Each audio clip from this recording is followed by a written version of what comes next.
से किसे इनकार है, लेकिन तूफान से लड़ने का मजा और ही कुछ है, ये कहावत है। तो जब आप सिविल सर्वेंट बनते हैं तो डेफिनेटली आप तूफान को इनवाइट करते हैं, लेकिन उस तूफान को इनवाइट करने का भी अपना एक आनंद होता है। कल्पना करके देखिए कि जब आप सिविल सर्वेंट बन जाते हैं तो ये जो समाज है आपके लिए कितना नहीं करता है, सरकार आपके लिए कितना नहीं करती है। कृष्ण भगवान ने अर्जुन से कहा था कि तुम बस मैं जो कह रहा हूँ लड़ाई में लड़ जा, मेरी शरण में आ जा, तुमको कोई चिंता करने की जरूरत नहीं है। ये सरकार भी कृष्ण बन करके आपको यही कहती है कि तू मेरी शरण में। मैं सबसे पहले मैं अपने से शुरुआत करता हूँ कि किस तरह से मैं आपके सामने आज यहाँ उपस्थित हुआ हूँ, कैसे हुआ हूँ। यदि बहुत सारे लोग जानते होंगे, फेसबुक पे भी पढ़ते होंगे, न्यूज़पेपर में पढ़े होंगे, लेकिन फिर भी मैं एक बार आपको पुनः बता देता हूँ कि मेरा अपना करियर कैसे स्टार्ट किया मैंने। मैं राजस्थान के एक ज़िले नागौर ज़िले से रहने वाला हूँ और मेरा जन्म एक मजदूर परिवार में हुआ। मेरे मदर फादर दोनों ही पढ़े लिखे नहीं हैं और उसके बावजूद मैंने एक सपना देखा और सपना देख करके मैं यहाँ तक पहुँचा। इससे पहले मेरी लंबी यात्रा रही, जर्नी रही है। मैं 12th तक का रेगुलर स्टूडेंट हूँ, मैंने कॉलेज कभी अटेंड नहीं किया। मैं इस शहर के, इस देश के और छत्तीसगढ़ के हर उस व्यक्ति को, उस माता पिता को सपना दिखा सकूं। जो रिक्शा चलाने वाला वो भी एक सपना देख सकता है कि मैं भी अपने बेटे को IAS IPS बना सकता हूं। जो सब्जी बेच रहा है वो भी सोच सकता है कि मैं भी अपने बेटे को IAS IPS बना सकता हूं, क्योंकि इसके लिए कोई बहुत बड़ी चीज़ नहीं चाहिए। इसके लिए आपको एक सपना चाहिए, आपको एक ड्रीम चाहिए, आपका एक मकसद चाहिए। वो मैं देने की कोशिश करता हूँ हमेशा अपने सोशल मीडिया के माध्यम से, या मैं बहुत सारे वर्कशॉप या जहाँ पर भी जाकर के अटेंड करके मैं अपनी बात शेयर करता हूँ। तो आप भी ये सुन करके आप भी समझ सकते हैं, सोच सकते हैं कि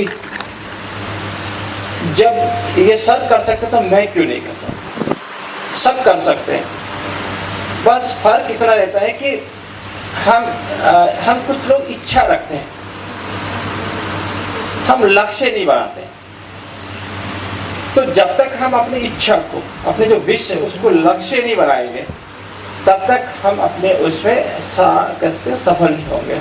इच्छा और लक्ष्य में क्या फर्क है? ये इच्छा, ये लक्ष्य, इसके बीच जो यदि ब्रिज बनता है, हम यदि इच्छा को एजुकेशन स्टार्ट करें, मतलब हम उसमें काम शुरू कर दें।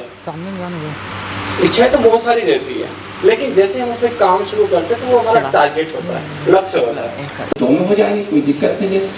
तो आपको केवल ये है, निराश होने की जरूरत नहीं है। आपका सीटिंग आपको बढ़ाना पड़ेगा, आपको चीज़ों को देखना पड़ेगा। और साथ ही मैं इसमें एक चीज़ और जोड़ना चाहता हूँ कि जो आपकी संगति है वो बहुत मैटर करती है। स्पेशली कंपटीशन एग्जाम में संगति जो होता है, एवं लाइफ में भी सभी जगह आपकी संगति बहुत असर करती है।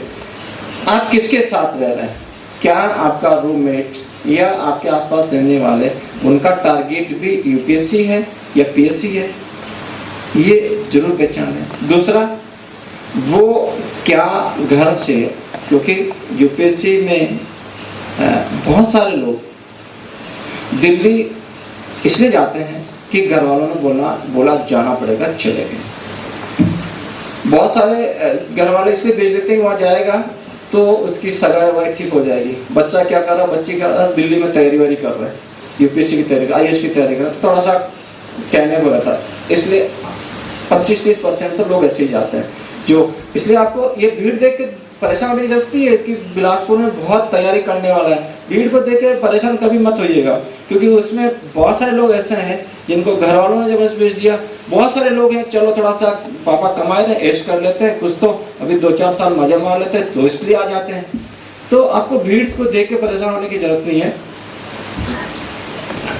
तो संगति आपका ऐसा होना चाहिए, यदि सेम मकसद है आपको, जो जिस तरह आपको जाना है वो उस लोगों को चुनिए। मैं एक एग्जांपल में से देता हूँ कि यदि आपको आकाश को छूना है तो आपको बाज के साथ उड़ना पड़ेगा। आप मुर्गियों के साथ रह करके आकाश को नहीं छू सकते। आपका दोस्त, आपकी संगति, वो बहुत मैटर करती है। जो एक पहले भी बोला कि आपको हमेशा अपने टारगेट मकसद के बारे में उन लोगों से चर्चा कीजिए जो सक्सेस हो चुके हैं। यदि जो सक्सेस नहीं हुआ है, यदि आप उससे बात करोगे तो आपको हमेशा डिस्करेज ही करेगा। आप यूपीएससी सेलेक्ट या पीसी सेलेक्ट किसी भी व्यक्ति से बात करो, अरे नहीं बिल्कुल इजी है, ऐसे ही बोला बिल्कुल इजी है, कोई नहीं कहेगा नहीं यूपीएससी तो नहीं कर सकते। हर आदमी ये कहेगा नहीं कर सकते, क्योंकि उसने किया और एक कॉन्फिडेंस है। तो आपको ये जो संगति वो बहुत ही आपके ऊपर असर डालती है, वो मैटर करती है। साथ ही आपको अनुशासन के साथ साथ आपको एक लगन की, संयम की, धैर्य की जरूरत होती है। जो मैं पहले भी बताया कि किस तरह प्रेशर होते हैं। जरूरी नहीं है कि हम पहले चांस में सफल होंगे, जरूरी नहीं दूसरे में भी होते हैं। आप इंटरव्यू पढ़ते हैं तो कई बार वो चौथे अटेम्प्ट हुआ, 5वें में हुआ। एक लाइन तो आप लोग याद रखना, कभी भी आपको सेलेक्ट होने के बाद कोई भी आकर के आपके ऑफिस में नहीं पूछेगा कि सर कितने अटेम्प्ट सेलेक्ट हुए, कोई नहीं पूछता। हम जब ऑफिस में रहते हैं जो आईजी है, एसपी, कोई नहीं पूछता है। बाहर लगा हुआ है कि एसपी है, आईजी है, कलेक्टर है, आपको आके कोई नहीं पूछता है। और हम जब एग्जाम्पल देते हैं कि जैसे ओबामा 45 साल की एज में प्रेसिडेंट बना, जो बाइडेन 79 की एज में प्रेसिडेंट बना। इतिहास क्या याद रखेगा? प्रेसिडेंट के रूप में रखेगा। ये कोई मैटर नहीं करता। हम पढ़ते समय कभी नहीं पढ़ेंगे कि जो है जो बाइडेन जो कि अमेरिका का राष्ट्रपति है उम्र के इस पड़ाव में बना, नहीं। हम यही दुनिया की हर कंट्रीज जो मतलब उसको आज जैसे अमेरिका सुपर पावर है, तो जो बाइडेन को कोई ही नहीं कहेगा कि इतना एज में आके बने। सफलता, लोग सफलता को देखते हैं और हमको उस सफलता को सेलिब्रेट करना चाहिए। वो आदमी struggle plus success equal to story. अपना जैसे पहले ही बताया कि एक तो जैसे कि आपने एक ऊर्जा है। नंबर 1, मैंने कभी कोचिंग नहीं किया। नंबर 2, हिंदी मीडियम का स्टूडेंट, ठीक है। इसलिए ये दिमाग से निकाल दीजिए कि आपको कोचिंग करनी पड़ेगी, ठीक है। नंबर 1 तो दूसरा ये है कि जैसे पीछे वाला जो पूछ रहा है कि जो टफ होता है उसमें मन नहीं लगता है। यूपीएससी जस्ट लाइक, ऐसे आप समझ लीजिए यूपीएससी जो है वो साइकिल चलाने के बराबर है। सीखना, आपको साइकिल चलाना सीखना है, ठीक है। तो जब हम छोटे थे, जैसे मेरे पास तो साइकिल नहीं था, लेकिन जब 3 साल पर एक छोटी साइकिल आता है, हम छोटी साइकिल से सीखते हैं, फिर थोड़ा बड़ा लाते हैं, फिर बड़ा लाता है, फिर थोड़ा सा फिर अलग अलग क्वालिटी की आती है। उसमें आपको साइकिलिंग के लिए कंपटीशन में जाना है या फिर आप एंजॉयमेंट के लिए करना, वैसे। तो आपको यदि यूपीएससी का प्रिपरेशन करना है तो आपको छोटी साइकिल से, मतलब आपको 10th क्लास के एनसीईआरटी को पूरा पढ़ लीजिए। आज से शुरू करिए उसको, पहले से, क्योंकि यदि हम उसका ABCD नहीं जानेंगे और आपको सीधा ग्रेजुएशन का दे देंगे तो नहीं समझ में आएगा वो उस चीज़ को। दूसरा, पढ़ने का एक तरीका जो मेरा अपना है कि मैं यदि हिस्ट्री पढ़ रहा हूँ तो भी मेरे पास में एक एटलस होना चाहिए।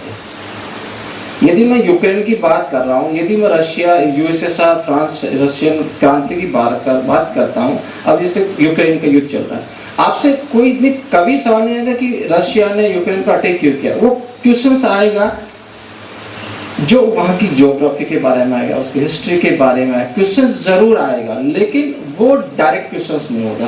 तो आप हिस्ट्री पढ़ रहे हैं, आप यदि मुगल कालीन पढ़ रहे हैं, अकबर प्रताप पढ़ रहे हैं, हल्दी घाटी, तो आपके पास उसका एक मैप होना चाहिए, आपको डॉट होना चाहिए कि ये हल्दी घाटी इस जगह पे, तो कॉन्सेप्ट क्लियर होता है। फिर उस जगह से आपको ये पता लगेगा कि वो हल्दी घाटी है तो वहाँ पर कौन सी नदी बह रही है, कौन सा पहाड़ है, ये आपको कोरिलेट करना पड़ेगा। ये चीज याद करते हैं तो आदमी के दिमाग में पिक्चर, क्योंकि हम हमेशा पिक्चर याद रखते हैं, वर्ड से ज्यादा पिक्चर हमको याद रहती है। तो ये जो कोरिलेट आपको करना पड़ेगा, आंसर आ रहा है फिर भी गलत करके आ रहा, घर में आने के बाद देखता है गलत हो गया। तो इसके बारे में मेरा सुझाव है कि हम बहुत जल्दबाजी में होते हैं कि ये भी हमने एक सवाल आ गया, 2-3 कंटिन्यू बहुत अच्छे आ रहे हैं, ठक ठक, मतलब हम बहुत और कॉन्फिडेंस हो जाते हैं और कॉन्फिडेंस में चक्कर में जो दिखता है टिक मारते जाते हैं हम।